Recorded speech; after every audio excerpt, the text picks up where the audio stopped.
Okay, so we will be discussing about the diabetes insipidus today, right? अब ये जो diabetes insipidus है, what it is actually? Diabetes insipidus, there are two types of diabetes insipidus, right? अब पहला वाला जो है हमारे पास that is the central diabetes insipidus, okay?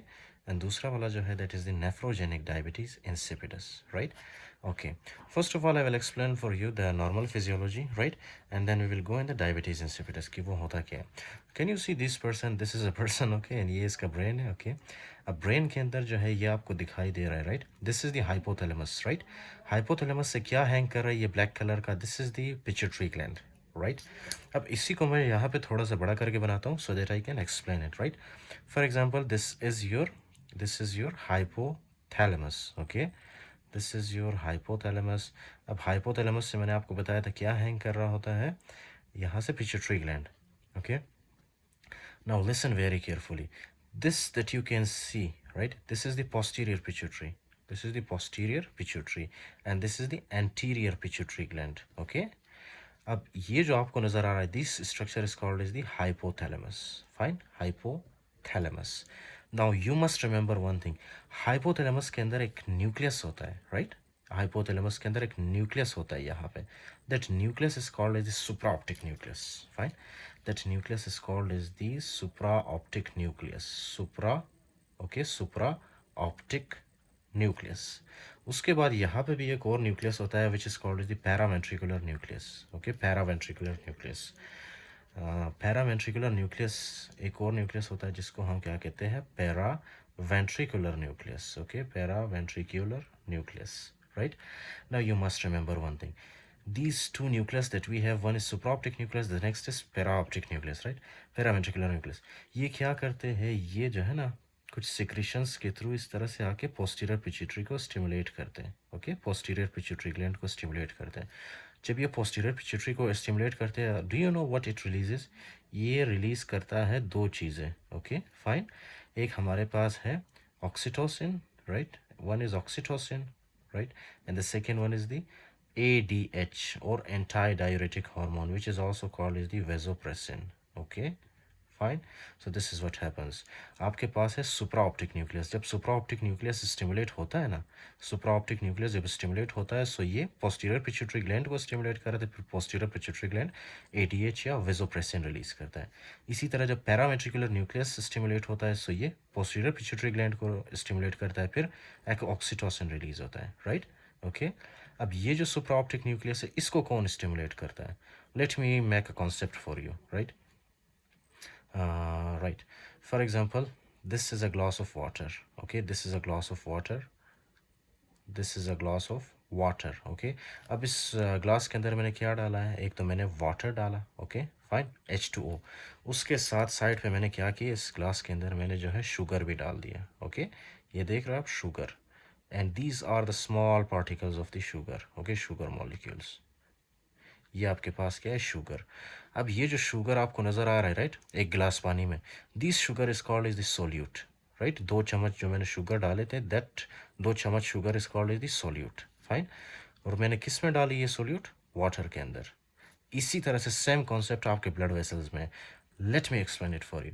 In your blood obviously you know there is water. Okay, आपके खून के अंदर पानी तो होता है ना. ओके, आपके ब्लड के अंदर क्या है? वाटर एंड कुछ इलेक्ट्रोलाइट्स होते हैं जैसे कि सोडियम क्लोराइड, पोटासियम, बहुत से मतलब इलेक्ट्रोलाइट्स होते हैं, right? But most specifically we will talk about sodium, right? अब ये जो आपके पास है ब्लड के अंदर H2O, H2O के अंदर क्या है? H2O के साथ जो है हमारे ब्लड के अंदर क्या होता है? सोडियम. तो ये सोडियम क्या है? सोडियम जिस तरह वहाँ पे शुगर सोल्यूट के तौर पे काम कर रहा था, इसी तरह ब्लड के अंदर सोडियम क्या होता है? सोडियम जो है ना, सोडियम आपका सोल्यूट के तौर पे काम करता है. Did you understand no? Okay, अगर ब्लड के अंदर जो है कभी कभी क्या होता है, कुछ ऐसे कंडीशंस आते हैं आपके बॉडी में, राइट, जिसमें क्या होता है, आपकी बॉडी से वाटर कम होता है और सोडियम की कॉन्सेंट्रेशन ज़्यादा होती है. फाइन. जब सोडियम की कॉन्सेंट्रेशन ज़्यादा होगी, ऑब्वियसली इसका मतलब होगा कि सोल्यूट आपके ब्लड के अंदर ज़्यादा हुआ. ओके, सोल्यूट ज़्यादा हुआ. तो इसको हम क्या कहते हैं, जब आपके ब्लड के अंदर सोल्यूट ज़्यादा हो, that condition is called is the increase osmolality, increase osmolality of blood. Okay, increase osmolality of blood. अब नॉर्मल कितना होता है, नॉर्मल जो है ये इसका सोल्यूट कॉन्सेंट्रेशन कितना होता है ब्लड के अंदर, that is the approximately 300 milli osmoles per kg, right. ये आपका नॉर्मल होता है।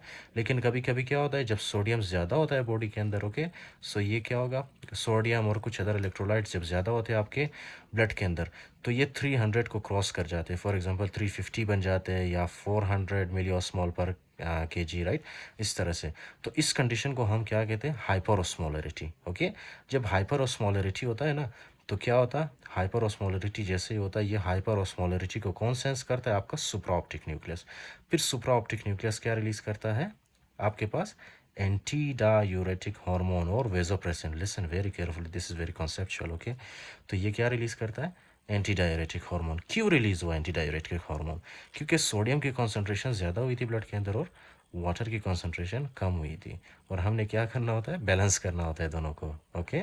यही तो होता है ना दुनिया के अंदर, हर चीज़ जो है बैलेंस में होना चाहिए, ओके। इसी तरह आपके ब्लड के अंदर भी जितना वाटर है, इलेक्ट्रोलाइट्स है, वो एक नॉर्मल बैलेंस में होना चाहिए। अगर सोडियम ज़्यादा हुआ तो सोल्यूट की कॉन्सेंट्रेशन बढ़ जाती है ब्लड के अंदर, जिसकी वजह से ऑस्मोलरिटी ऑफ ब्लड इंक्रीज होता है, मोर देन 300 मिली ऑस्मोल पर केजी होता है, ओके। फिर यही ऑस्मोलरिटी जब इंक्रीज होता है तो इसको कौन सेंस करता है, आपके हाइपोथैलेमस के अंदर एक न्यूक्लियस होता है जिसको सुप्राऑप्टिक न्यूक्लियस कहते हैं। सुप्राऑप्टिक न्यूक्लियस इसको सेंस करता है, ओके।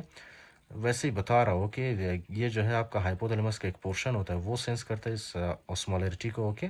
फिर वो क्या करता है, सुप्राऑप्टिक न्यूक्लियस को स्टिमुलेट करता है। सुप्राऑप्टिक न्यूक्लियस क्या निकालता है, एंटीरियर पोस्टीरियर पिट्यूटरी से एडीएच। अब एडीएच क्या करता है, listen very carefully, this is our ADH, okay. अब ये जो एडीएच है ये क्या करता है, ये इस तरह से ब्लड के थ्रू आता है, ओके। हमारे सर्कुलेशन में ब्लड के थ्रू इस तरह से आता है हमारे किडनीज में, राइट। किडनीज में आपको पता है ना इस तरह से नेफ्रॉन होते हैं, डू यू नो। ये आपका फॉर एग्जांपल क्या है, पोस्टीरियर पिट्यूटरी ग्लैंड ना। पोस्टीरियर पिट्यूटरी ग्लैंड क्या रिलीज करता है, एडीएच। अब ये एडीएच आपकी बॉडी में कहाँ पे पहुंचता है, आपकी किडनीज तक, right. This is your kidney, fine, this is your kidney and this is your adrenal gland. तो ये एडीएच क्या करता है, यहाँ पे आके किडनीज के ऊपर एक्ट करता है। किडनीज के अंदर क्या होता है, इस तरह से नेफ्रॉन होते हैं, right. Proximal convoluted tubule, loop of Henle, distal convoluted tubule, collecting duct, right. अब ये जो एंटी डायूरेटिक हार्मोन है, ये मैंने आपको बताया था, ये इस तरह से आता है। इसका रिसेप्टर कहाँ पे पड़ा होता है, हमारे कलेक्टिंग डक्ट के सेल के ऊपर। ये आपका जो नज़र आ रहा है, राइट, ये नेफ्रॉन का लास्ट वाला हिस्सा, okay. This is not actually anatomically very correct diagram, but it is good for your understanding purpose, right, for explanation. अब क्या है कि ये सपोज कर लें आपके, ये this is your collecting duct. अब ये जो कलेक्टिंग डक्ट है ना, इसके पास एक सेल होता है, ये जो मैंने ड्रा किया, this is the cell, okay, of collecting duct. अब इसमें जो है क्या करता है, ये जो एडीएच आया है ना, हाँ, पोस्टीरियर पिट्यूटरी से, ये आके इसके साथ बाइंड करता है, फाइन। जैसे ये बाइंड करेगा तो क्या होगा, ये अंदर की तरफ जो है न्यूक्लियस जो होता है ना, न्यूक्लियस को स्टिमुलेट करता है, फाइन। न्यूक्लियस जब स्टिमुलेट होता है तो न्यूक्लियस नए नए प्रोटीन्स बनाता है। अब वो प्रोटीन में सबसे मोस्ट इंपॉर्टेंट प्रोटीन कौन सा होता है, एक्वापोरिन 2 चैनल वाला, ओके।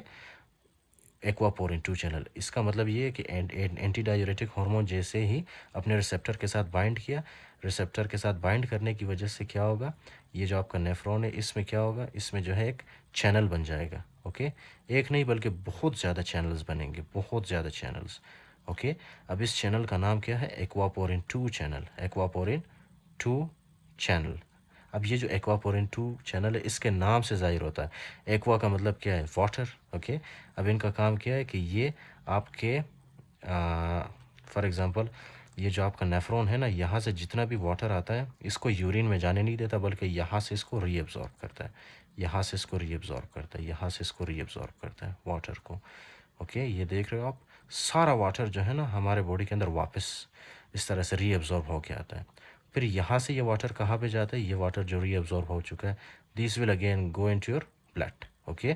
फिर इस तरह से क्या होगा, इस तरह से जो है हम जितना भी पानी पीते वो पानी हमारे यूरिन में नहीं जाता, क्यों, क्योंकि एंटी डायूरेटिक हार्मोन क्या करता है, यहाँ पे एक्वापोरिन 2 के चैनल्स बनाते हैं। एक्वापोरिन 2 के चैनल्स जितना भी वाटर होता है ना, वाटर को यूरिन में वेस्ट होने नहीं देता, बल्कि रास्ते में वाटर को क्या करता है, रीअब्ज़ॉर्ब करता है। रीअब्ज़ॉर्ब करके वो उसी वाटर को वापस ब्लड के अंदर भेजता है, फाइन। तो इस तरह से जो ये ब्लड वाटर हमारा कम हुआ था ना, ये वाटर वापस इंक्रीज़ होगा या नॉर्मलाइज होगा, फाइन। वाटर और सोडियम दोनों नॉर्मलाइज होंगे। This is what happens normally in your body, okay.